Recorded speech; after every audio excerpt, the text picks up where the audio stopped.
Welcome to the Lone Star Keto Podcast. I'm your host, Amber. My vision for this podcast is to showcase experts in the keto carnivore community, as well as those who have compelling stories that inspire and give others hope.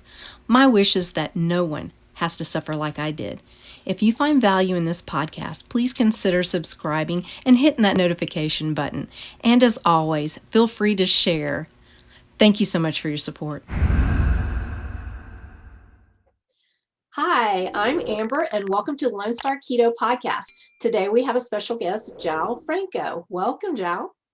Hello, Amber. Nice to meet you, and thank you for inviting me. It's a pleasure to be here.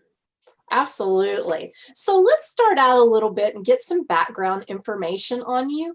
Tell us a little bit about what your health was like in the beginning, and we'll discuss how you kind of journeyed through everything.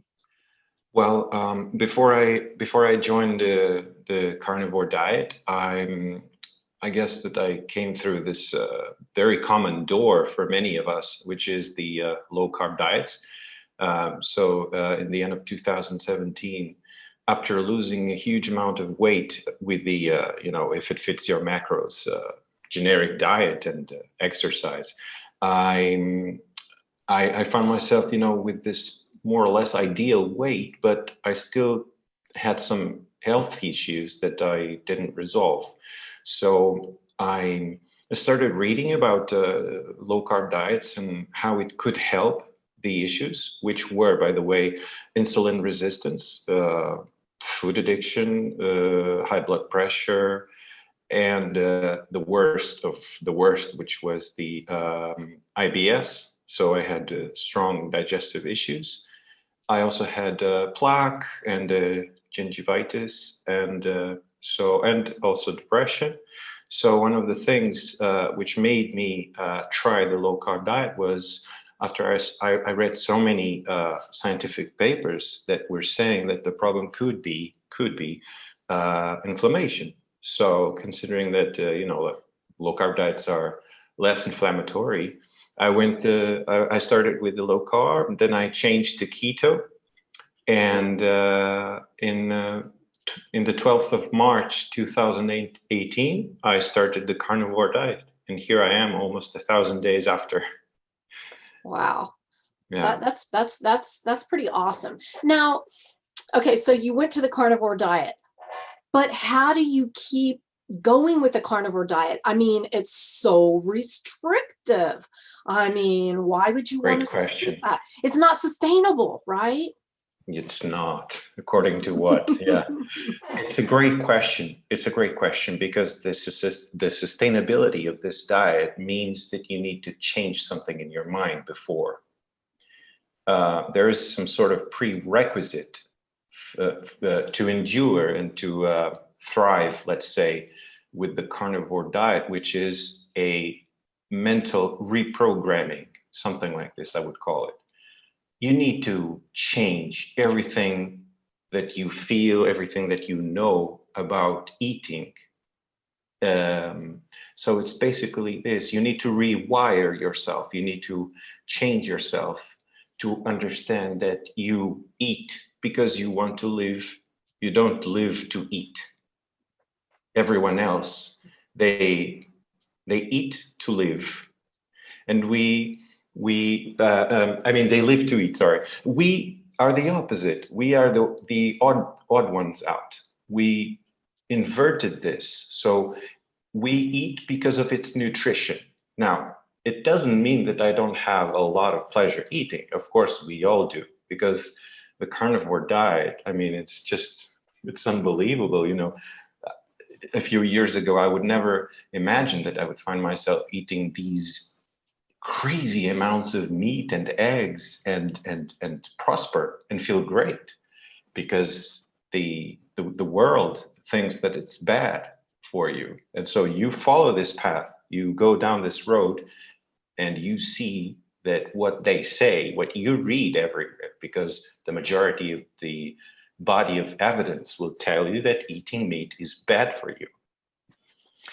But you feel the opposite. So how can this be? It's just crazy. So yeah, the carnivore diet is restrictive if you think like a a carbholic. If you're a addicted person, if you're addicted to food, which by the way, I always say that I am addicted to food. This Me too. is, and it will be with me until the rest of my days. I need to see myself the way I am. I am an addicted, and we need to understand the cycle of addiction. The only way to get rid of the addiction, which is abstinence, is unobtainable in this world that we live in, because you're surrounded by carb heads, by people who tell you that you can manage your portions, that you can eat less of the same foods that are making you ill. And it's all wrong. And we see it by ourselves, because the carnivore diet is really like my safe haven. I feel safe with the carnivore diet because I control the food addiction. The food addiction doesn't control me. Mm-hmm. So restrictive, I would say yes, it is restrictive if you think the way the world tells you to think. Well, exactly. Yeah. That like what we have been told and what we believed. And this is the only addiction that is socially accepted and encouraged. Yes.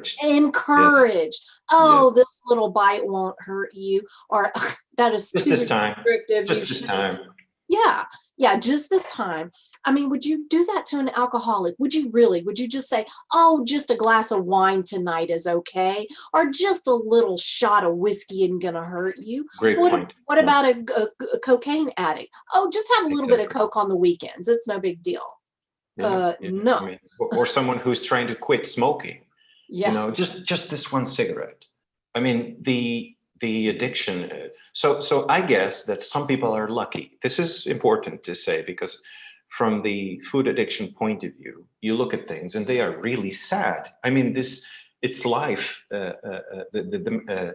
This anti-carbs message that we're trying to pass on to people that might suffer from the same problem. It's kind of depressing to cut all these foods that we like to eat, cereals,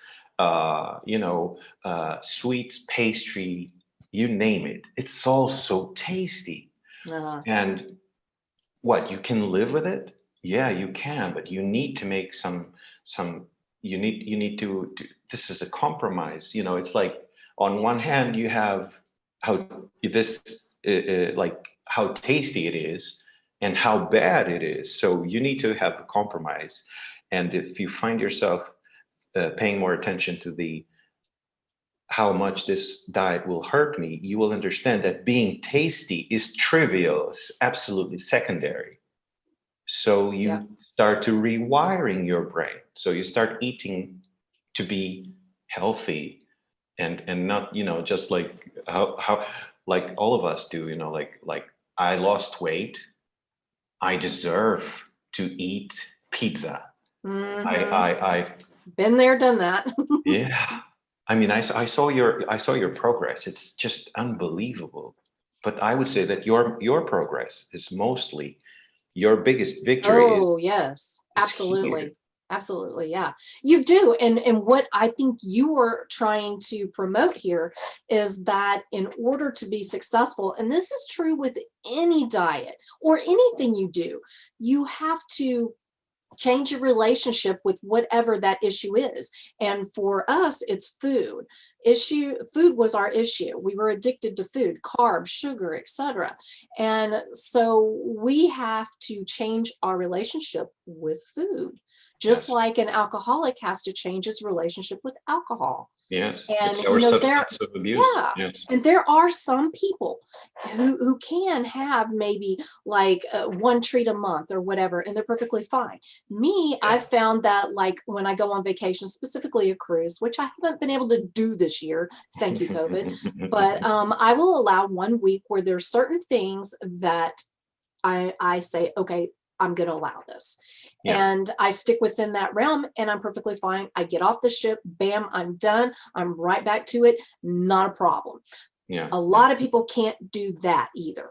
Yeah. They have to completely get rid of whatever it is that's triggering them. If it's Yeah. all carbs or sugar related carbs, I don't know, but they have to, you know, completely get rid of it. So Yeah. Yeah. Yeah. where are Absolutely. you on the spectrum?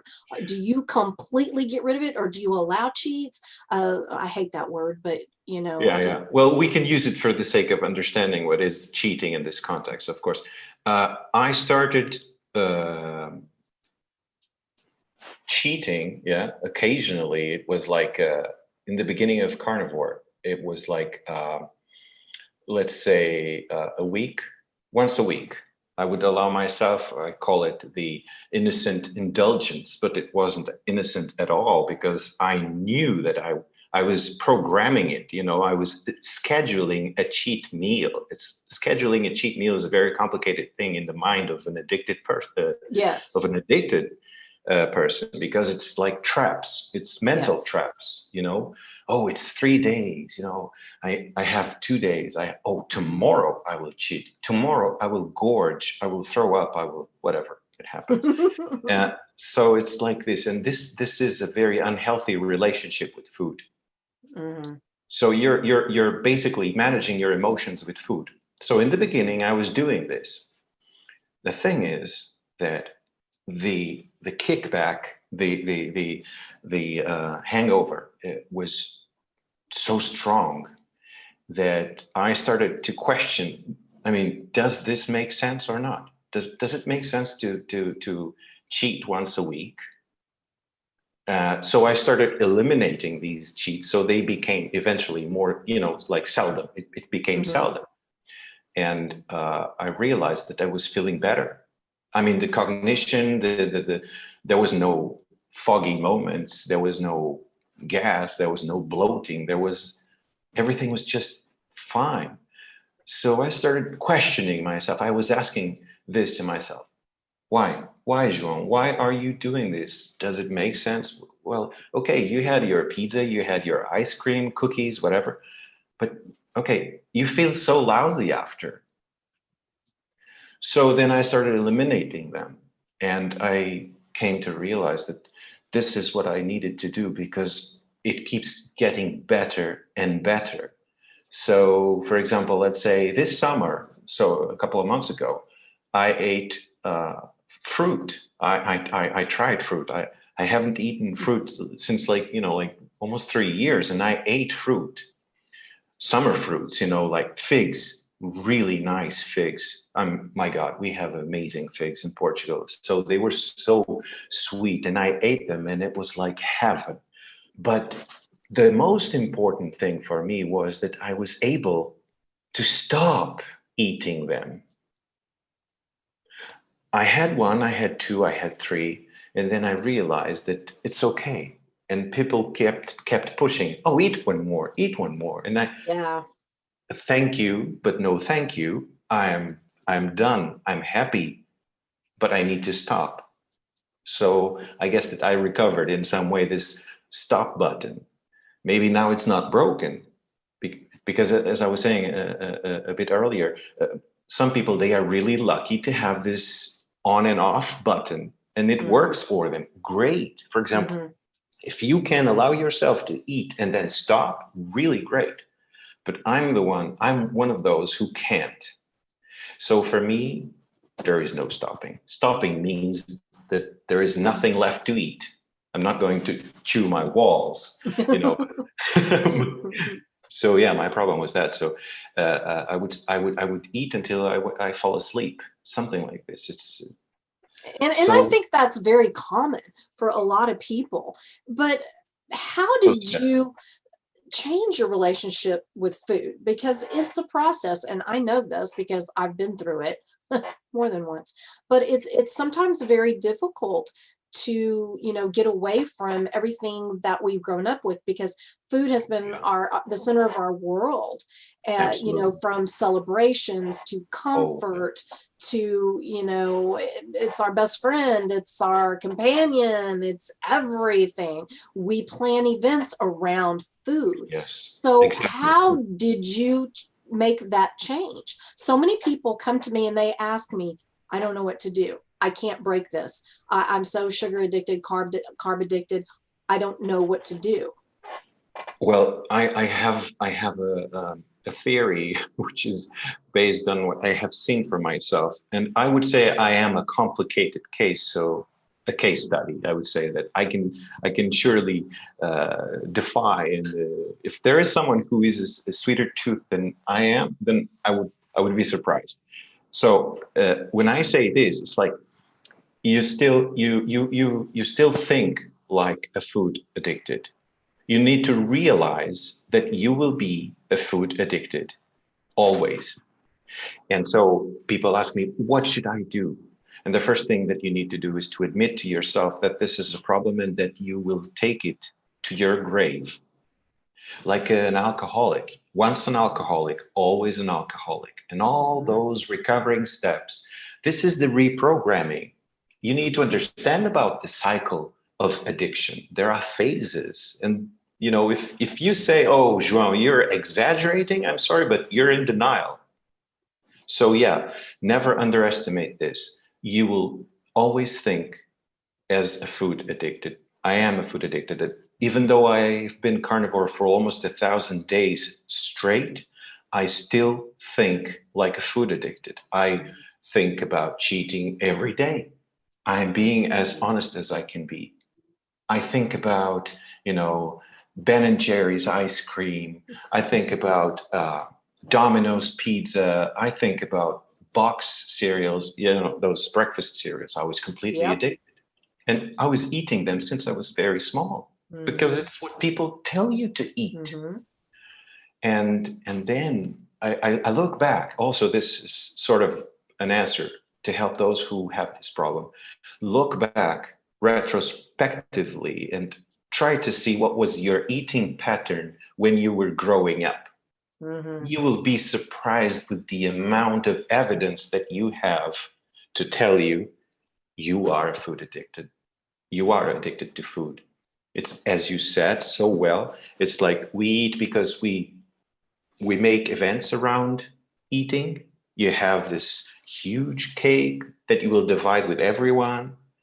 Imagine doing such parties or, you know, anniversaries or whatever, and without sugar. Yeah, without it, that being the focal point. Yeah. Yeah, I mean, if you tell to someone that giving an ice cream to a child is bad because this is poisonous for her, it sounds really sad and depressing, but it's true. We all know. We've all seen how children are with the sugar high. They are like supercharged because they are still insulin sensitive. So they are like they look like maniacs. The only way that they will calm down is either by spending all this energy or I don't know what. Go sleep, man. Yeah.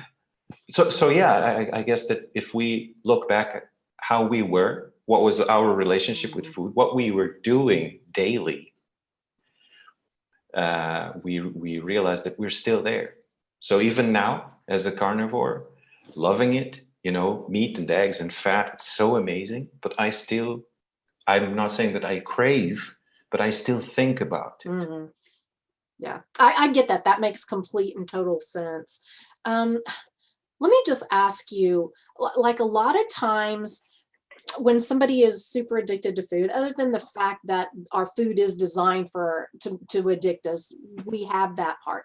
But there's another part of the addiction, like needing it for like comfort, for survival, for whatever reason. Did you have anything in your past that you could consider traumatic enough to cause you to turn to food as comfort and kind of carry that through your adulthood? I do. I actually can trace back some important psychological landmarks which made me turn to food, and I can think of at least three. For example, when my parents divorced, for example, you know, I was 15, 16. university, when I went to university, and my first, how can I say, my first broken heart. Well, the first time I was brokenhearted. I think it's actually nice to remember it, but I immediately associated with some stages in my life where I turned more to food. Mm-hmm. It's not like I wasn't eating it, in some other phases of my life, but I noticed in such times, such stages of my life, I definitely started eating more, and I started eating it in an even unhealthier pattern, which led to, like falling asleep, vomiting. So it was like binge drinking, binge Mm-hmm. eating, Right. University, you're like, what, 20, 21, everybody wants to be cool, everybody wants to be the king of the party, and you're eating and drinking and eating and drinking, and you're intoxicating yourself constantly. Wow, it's just so yeah, definitely there is this we clinch to food when we are most vulnerable, and it can be because we're so happy, but it can also be because we're so sad. Mm-hmm. When my parents divorced, I was really sad. It was like the precursor of a long depression. It was like this, but it didn't happen. Like, oh, I remember exactly this day. Mm-hmm. No, it wasn't like, it's like years in a row. Mm-hmm. Yep. I So totally yeah, relate to that. And, like when I talk to my clients, it's really not so much about the diet aspect of it. It is the psychological, it's the mental, it's the emotional. And absolutely. what I've found is there are so many of us who have these issues from our past that we've never fully dealt with, and it's kind of manifested into different addictions. And for some people it's food, some it's alcohol, some it's drugs, whatever, but Even it's porn. it's still the same thing. You can't Yeah. fully get past it regardless of diet if you're not dealing with the issue at hand that is Absolutely. causing that addiction. And Yeah. that can be true with, again, alcohol or anything else. You have to kind of get to the root of it.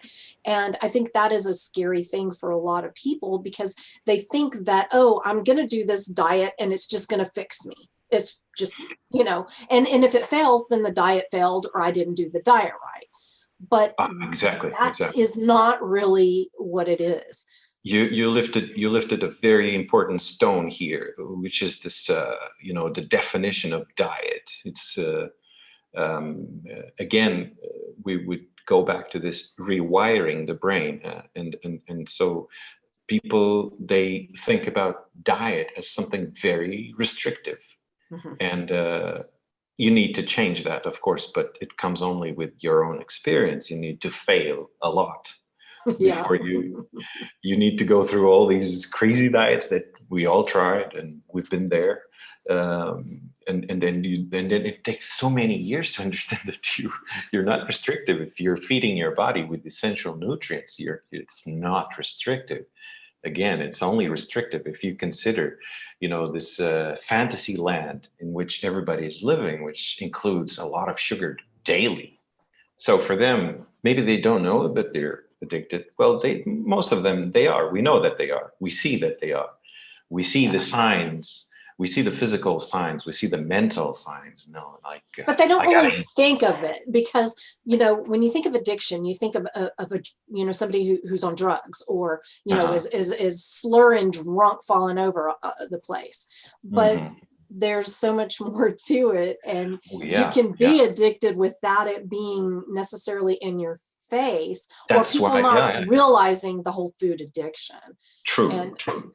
okay, so let me get It's a good your. example. You gave a good example. I'm sorry, just to pick up on this, you said something which I think can help a lot of people. It's like this. When you see someone intoxicated, like with alcohol, you realize that he's drunk. Mhm. You look at him and oh my God, look at this crazy drunk. But you see someone who eats a lot of sugar every day, and apparently this person looks normal. So it's all good. So, Yeah. so it's all good. It's allowed. And as you said, very well said, it's encouraged, because you have a whole system that protects this. Oh, You yeah. know, I remember like 40 or 50 years ago, I remember this because I love propaganda. I love billboards, and I'm a graphic designer, so I love advertising. 40 or 50 years ago, you were saying that sugar had nutrients. You were saying that sugar was good Mm-mm. for bone health. Sugar is good for bone health? Sugar completely demineralizes bones. It's just crazy, you know. I'm sorry, I It is. we're going to say something. Okay. I find it interesting, the whole theory behind restrictive dieting. Okay. I dieted most of my life, as in restricted calories, restricted food, etc. So I know what restriction is. But I have a different definition of restriction now. Let me show you what I find restrictive. This is restrictive. This is depression. This is obesity. This is, a depression like I can't Spot even on. describe. Spot It on. was high blood pressure. It was pre-diabetic. It was taking medication.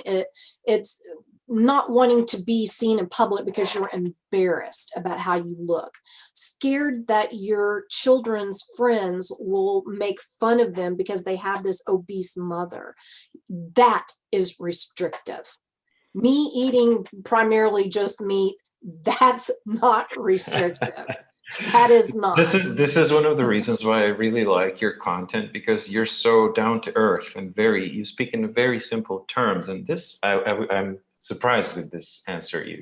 You were showing me yourself, this former you, and I was thinking, oh my God, this is the best answer ever. You know, this is restrictive, of course. When we look back at our former selves, when we were so ill, we were going through a lot of restriction. We were Yes. we were not, you know, like it's this two kinds of problems with famine. You know, like there is this scarcity of food, and there is this overabundance of food, and they both represent malnutrition. So in a way, Yes. you and I, we were so, you know, big compared to others which are not, but we were so underfed. We were Yes. starving ourselves. Obese and starving, which Yeah, makes no sense. You would think, an obese person would, the last thing they would be is starving. exactly. But Exactly. we were starving Yes, of nutrition. exactly. That's a big, big difference there. Yes. When you understand this, it's very nerdy because I really like it. You know, I love the biochemistry of the brain. When you start studying it, you realize that everything has a balance, and our brain is, you know, like it self-regulates everything. So it's like you said, it's so weird to have a fat person who is starving. How is it possible that a fat person is starving? How is it possible that a fat person is cold? How can a fat person be cold? You Right. know, They have like shivering. a coat of fat around them. Yeah. Yeah, and it's doing nothing for them, because we all know that fat regulates your body temperature. But why is it not working? Something is broken, right? So yeah, this is insane. It's crazy. When you're obese, there is definitely something broken. Yes. I mean, there just is. Okay, That yeah. so the whole restriction thing we're talking about. Also, what does it mean to be free from food addiction? I will tell you what it means to me, and then I want you to answer this. Think about it. Mhm, For mhm. me, there is nothing in this world that tastes good enough for me to want to give up this freedom that I now have. And so many people don't understand this. They say, oh, well, you're not eating chocolate cake or whatever it is. That must be so, sad or whatever. And I'm like, no, you know what's sad? Let me show you my picture of when I was deathly sick, depressed, and miserable. I don't ever want to feel that way again. And there is nothing that tastes good enough to make me give up that freedom that I fought so freaking hard for, and until you experience that, you don't understand. But when you do get to that point and you look back, you're like, I don't care enough about it now. I just don't care anymore, because it doesn't hold power over me, because I know what it feels like. If I wanted it, I could have it. And if I want it that bad, I will eat it. But it doesn't control me. I control me. So tell me what that freedom feels like for you. The freedom is, I would say that you put it in a very, very good way. I think that it's connected with the discovering your body. I would say that until I started a carnivore diet, I had no idea what it meant to be hungry. This is very sad to say, but I didn't know what being hungry was. So when you start fasting naturally, you know, like when you understand that you don't need to eat so often, this is freedom. So for me, fasting is it's like it's the key to unlock this freedom. Fasting, I would say that. So it's like food, you know, meat and eggs and everything, but fasting was like this crucial turn of the key to understand that I can be free of it. Because when I'm not hungry, I don't think of food. And even if I'm hungry, I know what I want to eat because I need to satisfy my body. So I eat for my body. I don't eat for my brain. So it's like this. I think that Dr. Robert, you know, carb addiction doctor, I think he said something like this. It's like junk food is calories for the brain and healthy food is nutrients for the body. Yes. It's so simple. It's so simple. So, you know, when you're really hungry, you don't want calories for your brain. You want nutrients. You want to be strong. You don't want to faint because you're so weak. So yes, this recognition of my own satiety signal, it was, you know, like discovering what it means to be hungry. It's a light bulb moment, and it sounds so silly, but when your signals are all messed up from the crap you eat, you can't listen to your body. You can't trust it because it is going off that addiction and it wants that next hit. It's not real. That food drug. And so you don't really understand that. But once you do, when you're totally in tune with it, exactly. Like that's why I start laughing. Or I should say, I start smiling to myself. I would say when I see people around me, and I know that I have been there. So I'm not smirking at them. I'm just thinking, oh my God, this person is not hungry because they want to eat and they ate before 2 hours ago. And for example, if I'm spending the day with them, I see how they eat. And I'm not eating because you don't need to. I don't need to. But I see that they eat this, they eat that, and they before they eat, they always say something like this: "I gotta eat something. I gotta eat. I need something. Oh, I'm feeling this small hole in my stomach. There is this. They're not eating because they need. They're eating because they want. Because their brain is asking for a dopamine shot. That's all."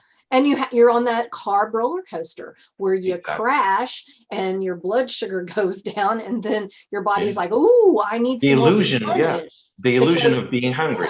And you're not running off fat; you're running off sugar, and your body can only hold so much glucose as storage. So that means you have to stuff your face with more carbs, and then there you go on that cycle again.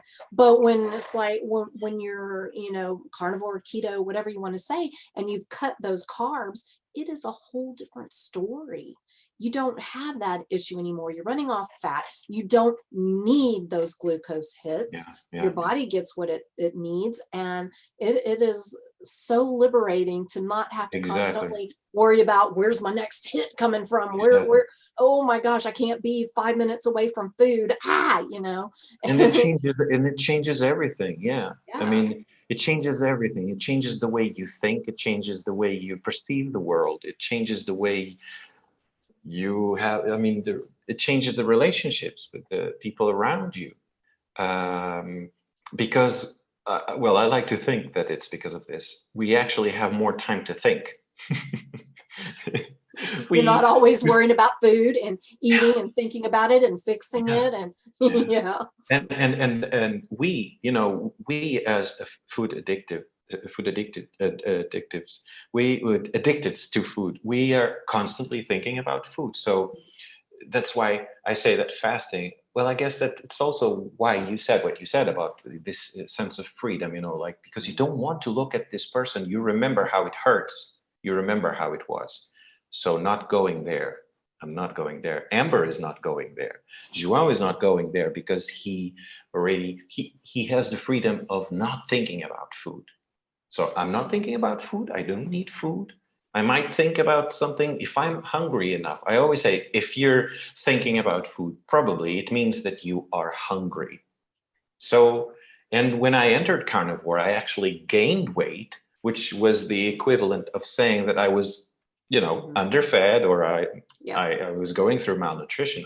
I needed to have a bulk of nutrients, a pool of nutrients. Uh, and you know, and then that's why your cholesterol levels go up, everything, because you're healing, because Yeah. you need to heal first. It's a And process.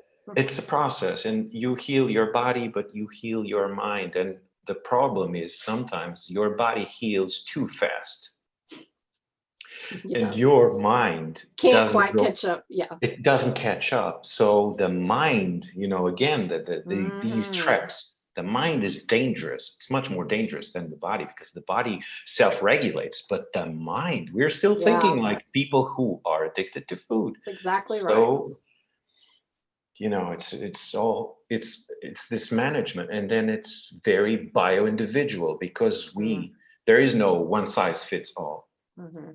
One of the things that I really like about this approach, and I've seen it a lot in social media with the carnivore, with the real carnivores, I call them the real carnivores, which are those who are willing to try different things and to say, that's why I really like Paul Saladino, for example, because he says, look, I am trying this. I'm, you know, trying with honey and rice and whatever, but I'm trying. This doesn't mean that I'm not carnivore. I want to discover how my body reacts to this. Mm-hmm. I'm not telling you to do the same. And then people label him as, oh my God, he's not carnivore. You know, this is all black and white. No, we're not vegans. We're not vegans. So if Dr. Ken Berry, if he tries something different, he will tell you, look, I also like him very much because he always gives this approach. We are very bio-individual. Amber will try something, João will try something, and the results will be different. This is what Yes. we need. We need to create our own experiments, trial and error, You have eliminate to. it. Yeah. Yeah. That's what I find really frustrating is when people put you in a box and if you don't follow it exactly like this, then oh my gosh, you're not allowed in the club anymore. This Well, is I'm calling ideology. Yeah, yeah. BS with that because who cares? You need to find what works for your body. I have a lot of insulin resistance and I know I still do. So there are things I can't do. I can't be adding in that honey, you know, like Paul does. I know I can't do that, but that doesn't mean somebody else can't do well Exactly. with that. It's not something I would recommend Ah, necessarily, yeah, me but neither. By the way, I you tried, know, but no, no. I'm not going to say there aren't people who don't possibly benefit from that. Okay. I think that's a real dangerous thing to say that everybody has to do everything exact same way, because that is not true. I mean, No, yeah. Oh, completely there's not something I true. want to ask you Mm. is when you're going through this process, obviously we are the outliers, right? Or, you know, we're kind of looked at like freaks and that kind of thing. And so I am sure family and friends kind of gave you a hard time. Uh, can you talk about anything Yeah, that kind yeah. of stands out to you that kind of like threw you for a loop? Like, what? It's a great topic. You know, when you find someone who actually shares of your, you know, we've been through so many things. You know, we don't know each other, but we've been through so many things which are common. You know, and we realize that this whole thing with the family is, you know, everybody wants to talk about it because it's very difficult. It's very difficult. Your wife, your husband, your parents, people around you, everybody is differently attached to food. And everybody knows something, and everybody knows so much about nutrition. We're surrounded by nutrition experts. Oh, I've read somewhere, yeah, experts. I've read somewhere that this is good for you, this is bad for you, you can't do this, you can. So family is very, very complicated question. It doesn't help at all. It actually makes everything more difficult. But here we go. It depends.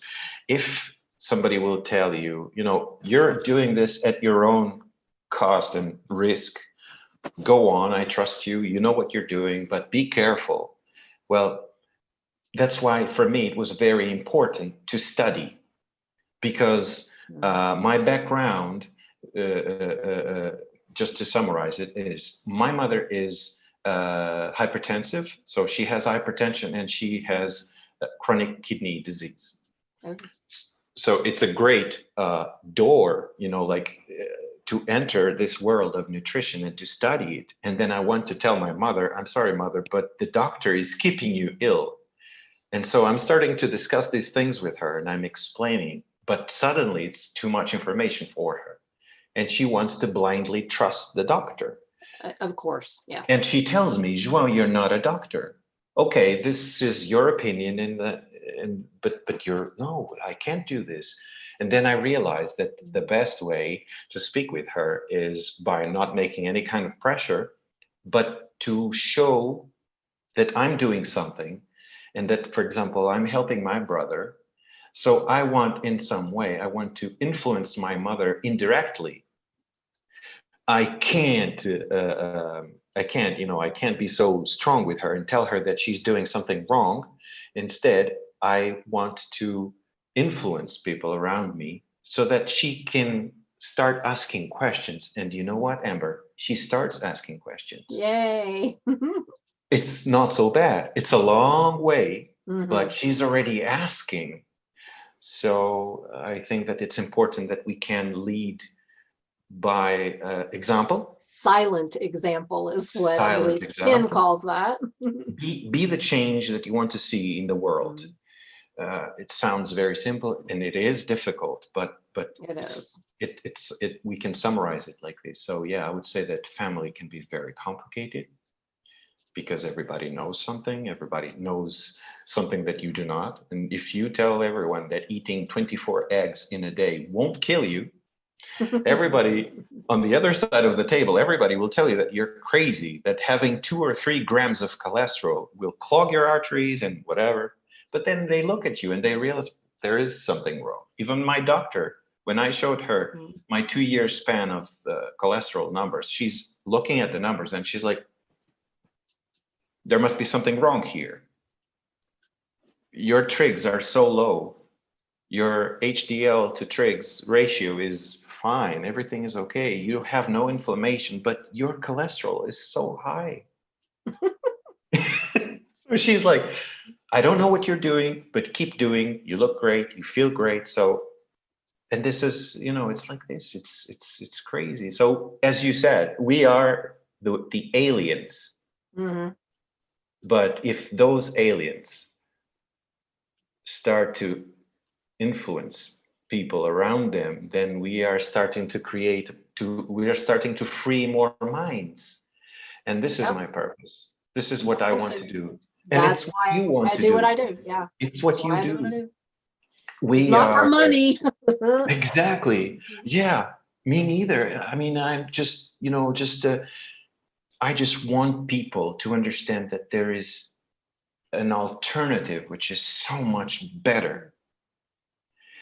And this path is complicated. You need to be ready to face a lot of challenges, obstacles, hiccups. You're going to get bombed by those zealots We know this. Mhm. We have Instagram. We are daily or weekly receiving some messages with some not so good, like messages, like negative message. I'm not even I have what, 2,000 followers. It's very small, but I get hate mail. How is it possible? Those are People fun. are asking me, would you be able to eat your mother? And I'm like, what? Or your dog. Just like, it's just people, really? Okay. That's why I don't get into this wars. I just like, let me do what I'm doing. Let me try to show people that there is this alternative, and the rest is up to them. You want to eat vegetables, go on and eat vegetables. Do it. But then don't tell me that meat is bad, because you need to understand how meat affects your body. And if you're eating a ton of vegetables, how can you know that meat is bad for you? Yeah. Well, and that's the thing too. What I find funny is people will try everything. Like me, I tried every diet out there, seriously, not just once, multiple times, and crazy diets, medical diets, you name it, I've done it. And always with the exact same result. Yes, I lost the weight because that was my whole concern. I wasn't overly concerned about health at that time, like most people. And just this vicious cycle.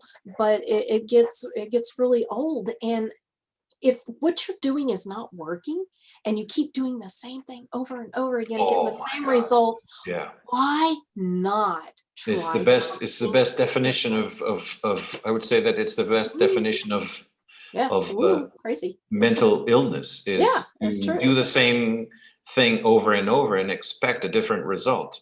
I did it for 40 years. Good God, it's like it's absolutely. That's why your story is so great, because that's why people like you, they need to stand up and keep doing what you're doing. You're influencing people around you by the thousands, Amber. That's my hope and my dream.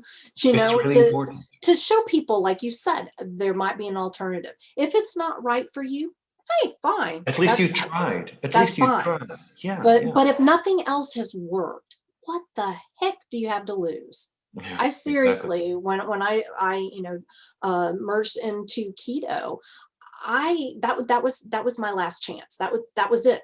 My last try. I was giving up. I had made up my mind. This was it. I'm done after this. I can't keep doing this. And just by a miracle, really great. Thank you, Lord, I stumbled across the right thing, and it was different than anything I had ever done. And you decided to do something different. Yeah. So everything begins with a choice, but you need to be brave to. What do you have to lose?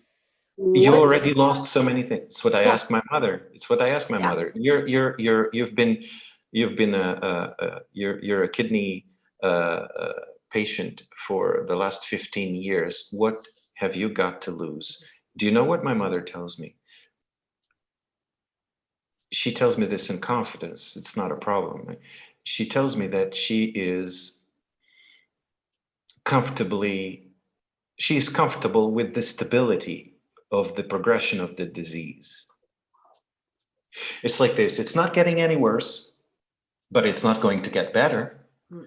But I admit that I am afraid to change. So when she told me this, I was like, love you. I love you, Mother. I love you. I got it. You're afraid to change. You're holding on to something. But then I tell you, we're humans. That's what we do. Exactly. She's fragile. She's not perfect, and we've all experienced this hopelessness. Like I don't want to lose it. I'm afraid that if I stop taking my blood pressure meds, I'm afraid that I will feel worse. I'm afraid, I'm afraid that everything will be worse. And so this is, you need to work on this daily to explain, and she already knows, my mother already knows more or less how she already can summarize quickly what happens to your body when you have high blood pressure. She already understands that, it's insulin, hyperinsulinemia, So it's complicated, because then the important click is when she decides, I'm going to do this. Exactly. But it needs to come from her. Exactly. And I think a lot of people don't understand that. And that's why, like what we're talking about, be the silent example. Be there, maybe kind of have some information out there in a roundabout way, but trying to force somebody to change is not going to happen. It's just not. So there's no point in that. And they're going to push back even harder. So you can only do what you're doing. Well, João, we are running out of time, but I want to give you the opportunity to say some last minute things. Is there any advice you can give somebody, or something you feel is very important that you want to share? I think that I would like to underline the importance of self-experimenting.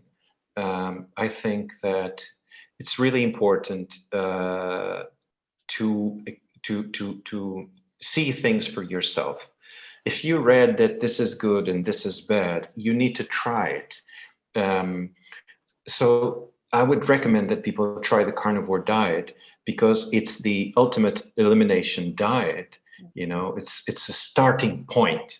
I always say that it doesn't mean that you need to eat meat only for the rest of your life, but at least give it a go and start from there, because the proper human diet is meat-based. The rest is up to you. You decide what you want to eat and how you feel, because you know how your body reacts. That's what I wanted to say. I think that people should try for themselves. That's a perfect ending. And I could not agree with you more. Self-experimentation is so needed. And no two people are the same. So great advice. Exactly. I love that. Well, João, thank you so much for joining me and sharing your journey. It's been a pleasure, and it's nice getting to know you. Yeah, it was a pleasure. Nice to meet you again. And we'll just keep going. And I want to just to say this: keep doing what you're doing, Amber. Well, thank you. It's very important. And you too, keep sharing your story. I think it's very important. And again, thank you so much. I really appreciate it. You have a wonderful rest of your day. You too. Okay. Bye-bye. Bye. Bye-bye.